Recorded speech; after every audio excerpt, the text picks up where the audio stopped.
Hello everybody, Real Racing 3 NASCAR guy here with a tutorial on how to win the 20-lapper finale of the 2020 NASCAR season. So at the beginning of the event, what you want to do is immediately tuck in with the closest AI, and you want to draft with him as much as possible down the front straightaway, and then prepare to overtake him on the inside like I do here, because they tend to check up once you hit turn number 1. And then what you do is poke back to the inside, because typically the AI check up a lot off of turn number 2, which they did not in particular do here, but they normally do. Draft as much as you possibly can down the back straightaway, and make as many overtakes as you can on the inside in turn 3, where they tend to check up big, as you see here. Then continue to overtake off of turn number 4 on the inside line, because this is the back of the field and the AI tend to be pretty slow here. So they should be easy pickings, but as the race goes on, you will notice that they will get a lot harder to pass. So now you just continue to overtake on the inside by moving AI slightly up the track and going partially below the apron. And now off of this corner, I find myself in a very difficult scenario. There is a train of AI on the outside and only one car on the inside, so what you just do here is you side draft as much as possible, and then you just wait till they get into turn 3 and then go back to the inside to support you. And then I get into a really tricky spot here off of turn number 4 as they go 3 wide and nearly wreck, but thankfully I make it through and can continue my run. So we now jump to the back straightaway of that very same lap, and I give Jimmy Johnson a shove past Ryan Blaney. And the reason that I stick with Jimmy so well for the rest of the race is because, of course, the Hendrick Chevrolets are the best at super speedways. So if you can find a competitive Chevrolet, in particular Hendrick AI, that's close to the front and competitive, make sure you draft with them as much as possible because they are the most competitive. So now I jump to the back straightaway of that same lap where I shove Eric Jones up the track in order to favor Jimmy Johnson so I can run with him for the rest of the race and use him to catch the front of the pack. Now we skip ahead to heading off of turn number 2 and hitting the backstretch where I intentionally let Jimmy Johnson by so I can push him instead of him pushing me, because a player pusher is better than an AI pusher. Now we skip forward to lap number 8 where I catch the next pack of AI and then accidentally make a big mistake. I push Jimmy Johnson a little bit too much in the corner and he goes up the track along with Brad Keselowski, and Eric Jones is able to get to my inside.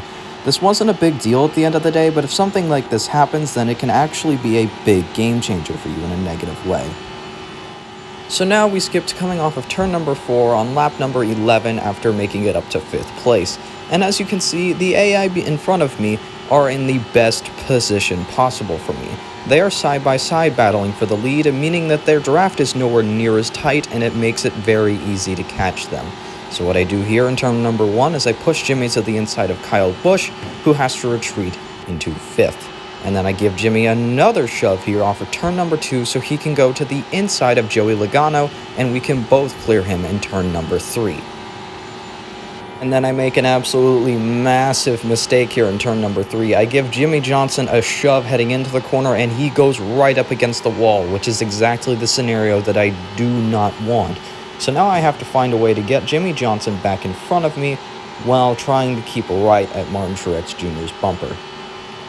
So my solution to that heading into turn number 1 is to push Martin Truex Jr. up the track and then give Jimmy Johnson my draft so he can clear Joey Logano and move back into 2nd place behind me.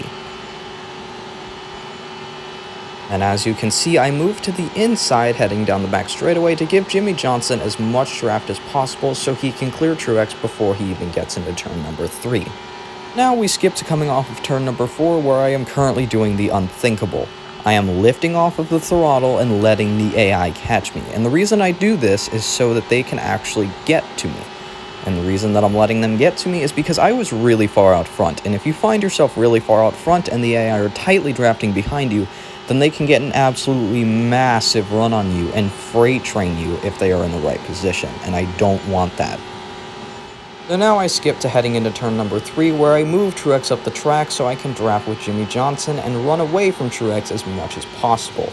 This is a critical area in the race because once you get out front, it's just you and the other AI drafting for the win. As you can see, not exactly everything went to plan there. So accidentally I gave Jimmy a bit too much momentum, and now he has cleared me by a massive amount. And Truex is actually too far behind me to help me catch Jimmy.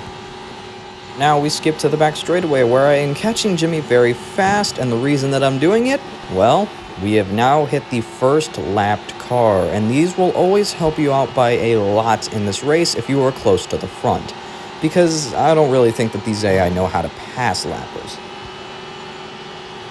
But as you can see, due to the AI making Jimmy so slow there, Martin Truex Jr. was able to catch right back up to us, but then he proceeds to get jammed behind the lapper and is not a problem anymore again. Now skipping forward to the tri-oval on lap number 18 now, as you can see, due to the insane amount of checking up that I've had to do, Kyle Busch has actually managed to catch me and is now in contention for this win.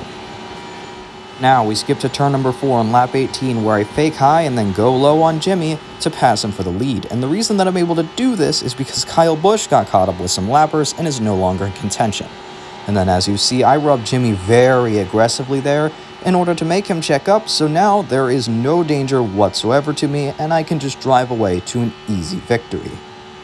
Now we skip to me heading off of turn number 4 on the final lap of the race with Jimmy 200 yards in tow, and I will win the 20-lapper finale. Hopefully this tutorial helped you win this race in some way, size, or form. If you liked what you saw, please subscribe. I'm trying to hit 75 before the end of this year. Anyways, with that out of the way, I'm Real Racing 3 NASCAR Guy, and I'm gonna head out.